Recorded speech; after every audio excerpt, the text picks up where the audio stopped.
Et puis nous, on n'est pas dupes, il faut que vous le sachiez.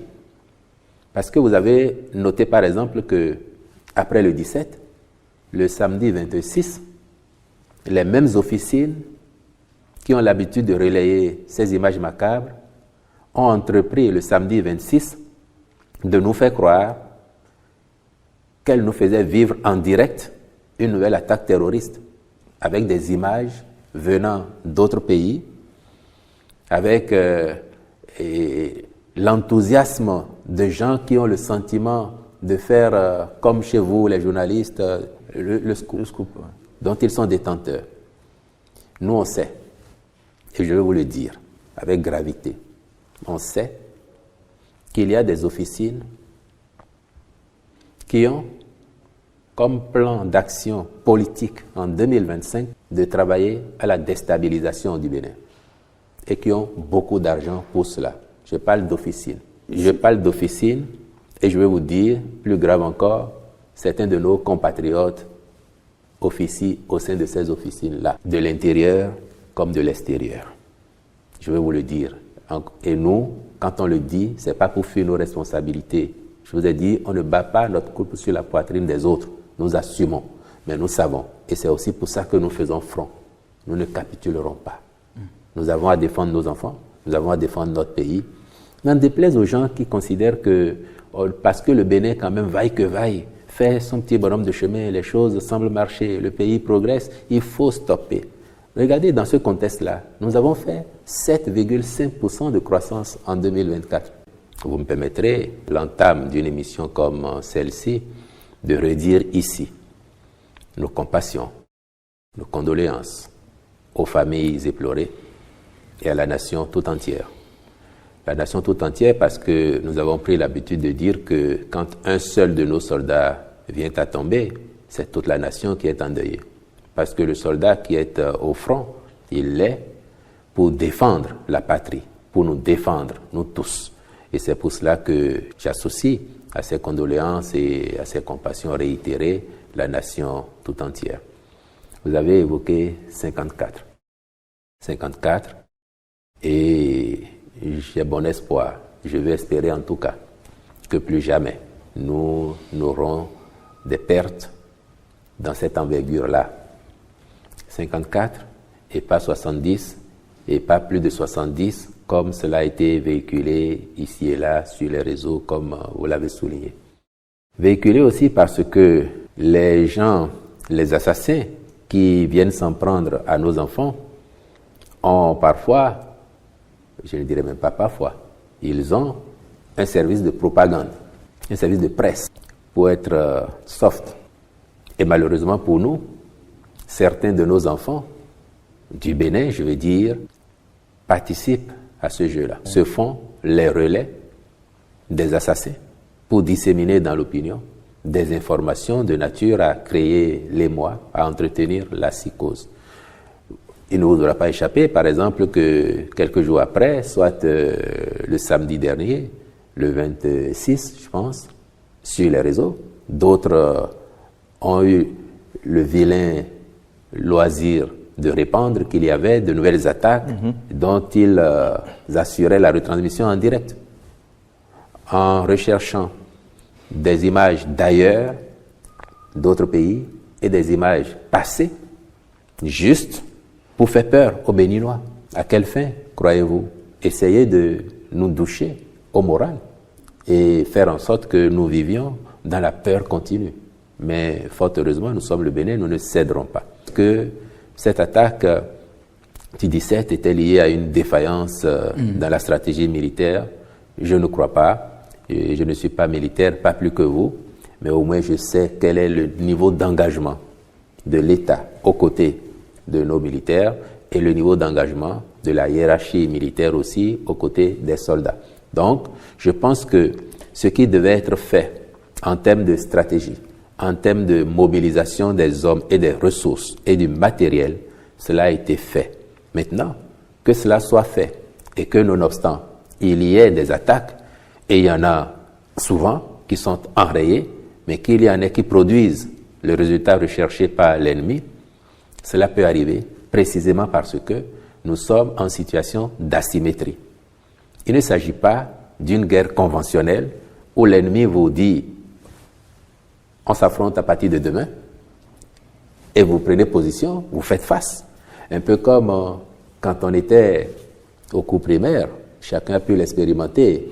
Quand on s'invitait au duel, on vous dit à la sortie des classes. En général, il ne nous arrivait pas de surprendre le camarade par l'arrière et de lui porter un coup fatal, comme ces assassins le font avec nos enfants. Mais ils le font ainsi parce qu'ils savent très bien que dans une guerre conventionnelle, ils sortiraient forcément perdants. Des groupes de criminels ne peuvent pas l'emporter face à une armée régulière, équipée, avec des hommes mobilisés. Cela ne s'entend pas. Il n'y a que par l'asymétrie qu'ils arrivent à nous surprendre et à faire des dégâts de temps en temps dans nos rangs. L'asymétrie suppose que ces assassins ne disent pas à nos soldats qui sont en position, et rappelez-vous, les théâtres où ça se passe, ce ne sont pas des terrains de football où on a une vue aisée sur l'avant, c'est pas en pleine ville, c'est en brousse surtout. Donc ils ne disent pas à nos enfants, on viendra vous attaquer ce soir, on viendra demain. Eux, ils sont tenus de veiller 24 heures sur 24. Il faut bien s'adapter à cette réalité, mais quand ils ont fait leur formation militaire à l'origine, ils n'ont pas été formés à cela. Maintenant, c'est des défis contemporains auxquels ils s'adaptent et toutes les armées font leurs efforts. Nous faisons l'effort de recruter suffisamment, de mettre le matériel à disposition, d'entretenir le moral de la troupe et c'est ça aussi qui fait que contrairement à d'autres, nous ne sommes pas dans la situation où on enregistre chaque mois 10 attaques meurtrières ou à l'année une centaine d'attaques meurtrières. Je voudrais que l'on se rassure de cela et que les Béninoises et les Béninois ne paniquent pas plus que de raison parce qu'il nous arrive des cas où nous perdons nos enfants. Donc je redis ici que le sacrifice au nom de la nation, pour cela nous leur serons éternellement reconnaissants. Et ils resteront à tout jamais au chaud dans nos cœurs le souvenir de ce sacrifice-là, que nous ne minimisons pas, même s'ils sont des militaires, même s'ils sont formés pour aller au front, ils ne vont pas au front en souhaitant y laisser la vie. Et quand on les envoie au front, c'est pas parce qu'on veut qu'ils y perdent leur vie. Et c'est pour cette raison qu'il n'y aura pas à transiger avec les assassins qui viennent s'en prendre à nos enfants. Et quand on a dit ça, il faut en profiter aussi pour dire aux Béninoises et aux Béninois. Et il y en a qui sont de bonne foi, qui par exemple, sur cette actualité-là, ont considéré que le gouvernement a manqué d'empathie, le gouvernement n'a pas décrété un deuil national, le gouvernement n'a pas mis les drapeaux en berne. Je vais leur expliquer pourquoi. J'ai dit, et on en convient tous, nous sommes en situation d'asymétrie. On ne le souhaite pas, mais vous pouvez avoir des attaques tous les jours, toutes les semaines, avec des dégâts, quand bien même nous mettons les moyens qu'il faut. Pour nous, toutes les vies se valent. Le soldat, qu'il soit de l'Alibori ou du Zou, du Borgou ou de l'Ouémé, du Mono ou du Koufo, du Plateau ou de la Takora ou de la Donga ou des collines, etc., chaque vie de soldat vaut une autre. Si nous entreprenons de mettre le drapeau en berne, nous devrions le faire chaque fois qu'un de nos enfants tomberait. Chaque fois qu'un de nos enfants tomberait, on devrait le faire. Donc, on le fait parce qu'un tombe, on le ferait parce que 5 tombent, parce que 10 tombent, je touche du bois. Davantage parce que 50 seraient tombés. Pourquoi le ferait-on une fois et qu'on ne le ferait pas par la suite? Et j'ai dit, ce n'est pas un phénomène qui se produit une fois l'an. Si ça nous arrivait 10 fois, 20 fois, 50 fois dans l'année, encore une fois, je touche du bois. Si ça nous arrivait 50 fois dans l'année, on va décréter 50 fois un deuil national. On va mettre le drapeau en berne 50 fois. On fait le jeu de l'ennemi. Nous faisons ainsi le jeu de l'ennemi. D'ailleurs, regardez bien autour de nous. Ceux qui vivent le phénomène dans son acuité, avec des dizaines d'attaques, des centaines, voire au cours de l'année, et qui avaient commencé à mettre le drapeau en berne, à décréter deuil national, à exposer même les cercueils pour rendre hommage aux enfants. Qu'est-ce qu'ils font aujourd'hui? parce qu'ils ont compris qu'il y a un contre-coup. Ça entretient une certaine psychose et ça fait que l'ennemi est galvanisé. Parce qu'il dit oui, mais je les atteins où ça fait mal. Donc on a décidé, tout en respectant la mémoire de nos enfants, tout en reconnaissant, je le dis encore une fois, le sacrifice qu'ils sont amenés à faire, on a décidé de rester dignes et de ne pas alarmer nos concitoyens pour cela. Donc ce n'est pas un manque d'empathie, c'est une question de responsabilité. Précisément, il faut insister là-dessus, chers amis de la presse, pour que nos compatriotes comprennent que si ça se passe aujourd'hui, et que ça se passe mercredi, ou que ça se passe un samedi, donc 50 fois, 100 fois dans l'année, qu'est-ce que nous faisons? Mais systématiquement, le drapeau en berne, et le faire pour un décès, 5, et pourquoi pas pour 10. Le faire une fois, et pourquoi ne pas le faire pour les autres après? Donc c'est pour ça que, à l'analyse, on s'est dit, ça ne serait pas pertinent de procéder ainsi. Tant qu'on n'est pas venu à bout du phénomène, vous aurez besoin chaque fois de faire un moment national, à un moment ou à un autre, tant qu'on n'a pas fini avec le phénomène. Parce que vous ne savez pas s'il va durer 5 ans, 10 ans, 20 ans, 50 ans. Il y a des pays où ça dure depuis 15 ans. Donc, tant qu'on n'a pas fini avec, vous serez amené à un moment ou à un autre à faire un moment national. Par contre, nous, on a aujourd'hui au Bénin un monument aux dévoués, l'obélisque, où nous sommes convaincus que les étoiles de nos enfants qui sont tombés sont gravées dessus. Et puis, rien ne nous empêcherait demain, quand on aura remporté une victoire définitive sur ce phénomène et qu'il sera devenu un épiphénomène, rien ne nous empêcherait, l'État du Bénin, dans 5 ans, dans 10 ans, dans 2 ans, dans 1 an même, si on a fini et qu'on est sûr qu'on a fini, rien ne nous empêcherait d'ériger une stèle, un monument exclusivement dédié à la mémoire de ces enfants qui auront payé de leur vie l'intégrité de notre territoire, le maintien de notre pays debout. Et c'est aussi ça, leur sacrifice, qui fait que certains d'entre nous ont le temps de se répandre sur les réseaux sociaux et de colporter ce qu'ils veulent dans le funeste dessein d'apeurer les populations et d'attenter à leur quiétude. Ce que nous faisons, nous sommes obligés vis-à-vis de nos soldats qui vont au front, qui vont dans des missions spéciales. Et nous avons voté des tests. Il y a une loi, il y a des décrets qui ont été pris. Et lorsque ça arrive, l'État va au soutien des familles. Il y a un montant qui est débloqué systématiquement pour chaque enfant du Bénin tombé au front en mission spéciale. Il y a un montant qui est débloqué. L'argent ne remplacera jamais une vie. Mais les familles savent lorsque ça arrive. Et chacune d'elles, par ailleurs, reçoit un courrier formel de la part de l'État à travers le ministère de la Défense faisant les condoléances du gouvernement. Chaque famille intéressée reçoit un courrier. En plus, ce qui est prévu comme moyen, je ne vais pas employer le mot dédommagement parce que ça ne vaut pas une vie, on le paye. Ensuite, lorsque les soldats, ils ont laissé des enfants, l'État prend en charge l'éducation des enfants jusqu'à leur majorité, 21 ans. Si un soldat a laissé un enfant en CI ou en maternelle, nous nous obligeons à assurer sa scolarité jusqu'à ses 21 ans. Nous mettons en place une assurance maladie pour l'accompagner jusqu'à ses 21 ans. Ça se fait. C'est les réponses concrètes que le gouvernement apporte lorsque nous vivons ces phénomènes-là.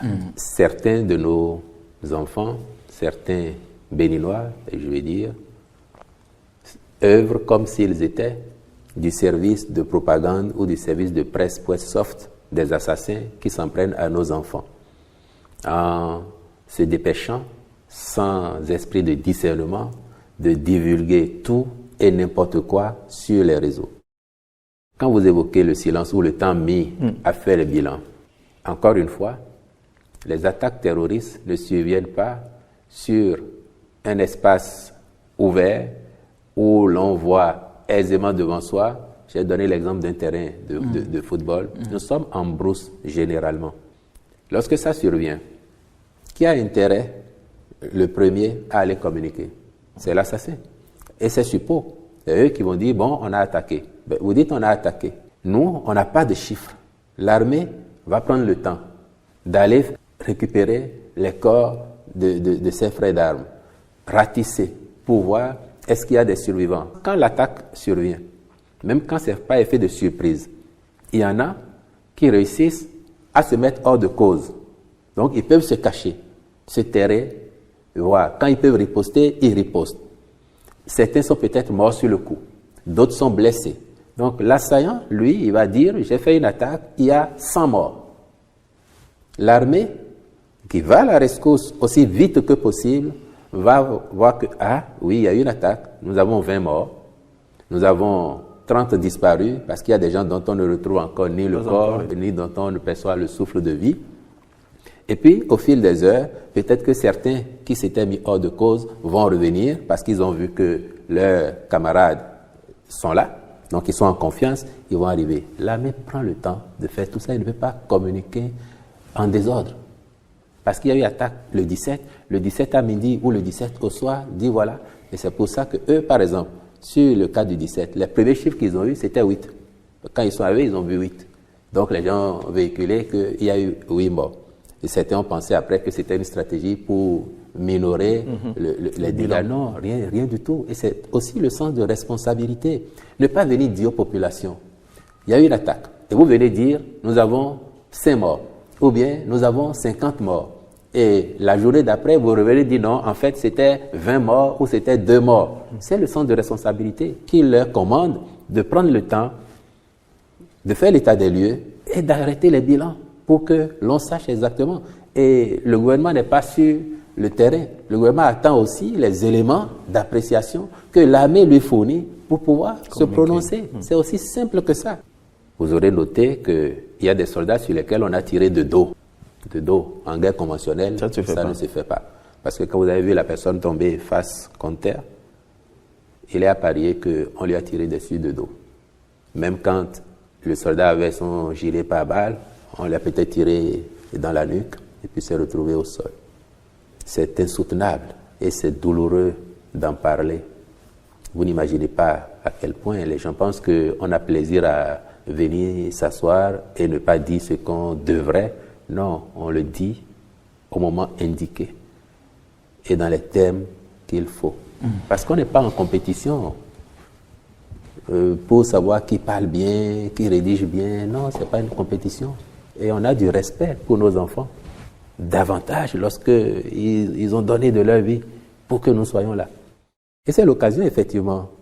Vous dites, les personnes qui véhiculent, qui se comportent comme des suppôts de l'ennemi et qui véhiculent ça, il faut en appeler à la responsabilité des administrateurs de groupes, les différents forums WhatsApp dans lesquels nous sommes ou sur d'autres plateformes. Quand vous êtes administrateur de groupe, vous êtes responsable de ce qu'on publie dans vos groupes, puisque c'est vous qui connaissez les gens que vous inscrivez dans vos groupes. Et quand ils le font et que vous ne réagissez pas, vous êtes complice, à tout le moins. Si vous n'êtes pas acteur, donc un djihadiste aussi, d'une certaine façon, vous êtes complice de laisser faire ça. Et ça n'est pas normal. Et puis nous, on n'est pas dupes pour que vous le sachiez. Parce que vous avez noté par exemple que après le 17, le samedi 26, les mêmes officines qui ont l'habitude de relayer ces images macabres ont entrepris le samedi 26 de nous faire croire qu'elles nous faisaient vivre en direct une nouvelle attaque terroriste avec des images venant d'autres pays, avec l'enthousiasme de gens qui ont le sentiment de faire, comme chez vous les journalistes, le scoop, dont ils sont détenteurs. Nous, on sait, et je vais vous le dire avec gravité, on sait qu'il y a des officines qui ont comme plan d'action politique en 2025 de travailler à la déstabilisation du Bénin et qui ont beaucoup d'argent pour cela. Je parle d'officines. Je parle d'officines et je vais vous dire, plus grave encore, certains de nos compatriotes officient au sein de ces officines-là, de l'intérieur comme de l'extérieur. Je vais vous le dire. Et nous, quand on le dit, ce n'est pas pour fuir nos responsabilités. Je vous ai dit, on ne bat pas notre couple sur la poitrine des autres. Nous assumons. Mais nous savons, et c'est aussi pour ça que nous faisons front. Nous ne capitulerons pas. Nous avons à défendre nos enfants, nous avons à défendre notre pays. N'en déplaise aux gens qui considèrent que, parce que le Bénin, quand même, vaille que vaille, fait son petit bonhomme de chemin, les choses semblent marcher, le pays progresse, il faut stopper. Regardez, dans ce contexte-là, nous avons fait 7,5% de croissance en 2024. On n'aurait pas tout ça. On n'aurait pas certaines situations exogènes qu'on serait peut-être à 9-10%. Et tout ça va se ressentir aussi sur l'amélioration des conditions de vie de nos concitoyens. Donc, c'est un défi et c'est une guerre. C'est une guerre qui n'est pas une guerre normale, c'est une guerre asymétrique et il faut en avoir conscience. Après, je ne vous livrerai pas les stratégies militaires parce que les militaires, ils ont des obligations. Mais après, en situation d'asymétrie, il faut, vous le disiez peut-être tout à l'heure, il faut aussi s'adapter. Et s'il faut changer d'approche, il faut utiliser certaines méthodes, peut-être que désormais, il ne faudrait pas en faire l'économie. Pour être plus précis encore, vous voyez les personnes qui diffusent sans discernement ces vidéos ces productions sur les réseaux. J'ai dit, il y en a qui sont de bonne foi, mais il y en a malheureusement qui sont dans une entreprise déstabilisatrice. L'officine dont je vous parle a ce qu'elle appelle une armée numérique, constituée de quelques centaines de personnes qui sont grassement payées et dont le rôle, c'est de partager sans réfléchir ce qu'on leur donne, ou d'aller faire les audios virulents qui veulent faire croire que rien ne se fait au profit de nos militaires. Voilà, il y a des attaques tous les jours et le gouvernement ne fait rien, l'armée ne fait rien, le tout en recherchant un effet de lassitude des populations ou un effet de mécontentement généralisé parce qu'on ferait croire aux populations qu'il n'y a pas de réponse en face. Et certains nous ont même invités à aller faire allégeance à d'autres pays autour de nous où, malheureusement pour ceux qui nous y invitent, la situation n'est pas des plus enviables. Nous gérons la nôtre, mais de loin, nous sommes encore mieux logés que ceux vers qui on nous propose d'aller chercher solution. Le gouvernement du Bénin fait des efforts inestimables que chacun reconnaît. Ceux qui n'en savent rien vous diront ils ne font rien parce que de toute façon ils ne savent pas. Maintenant, qui sont ces personnes? Ce que l'on sait aujourd'hui, pour la plupart, ce sont des gens qui viennent de l'autre côté. Bon, ils ont eu le temps, en temps, de recruter quelques-uns de nos enfants du Bénin, parce qu'on ne peut pas dire aujourd'hui qu'il n'y a pas des Béninois qui leur servent de guides, qui les amènent à reconnaître les lieux, les endroits. On n'exclut rien. Par contre, ce qui est heureux, c'est de savoir qu'il n'y a pas de gîte répertorié sur notre territoire aujourd'hui où les gens ont un camp et c'est eux qui sont là. Non, ils n'en ont pas. Et c'est ça aussi qui les frustre parfois et qui justifie la cruauté dont ils font montre avec nos enfants. Vous imaginez, nous on a perdu 54 enfants. Nous qui abriterions des terroristes. Et c'est nous qui les utilisons contre nos propres enfants. Et le bon sens devrait nous guider. Nous guider.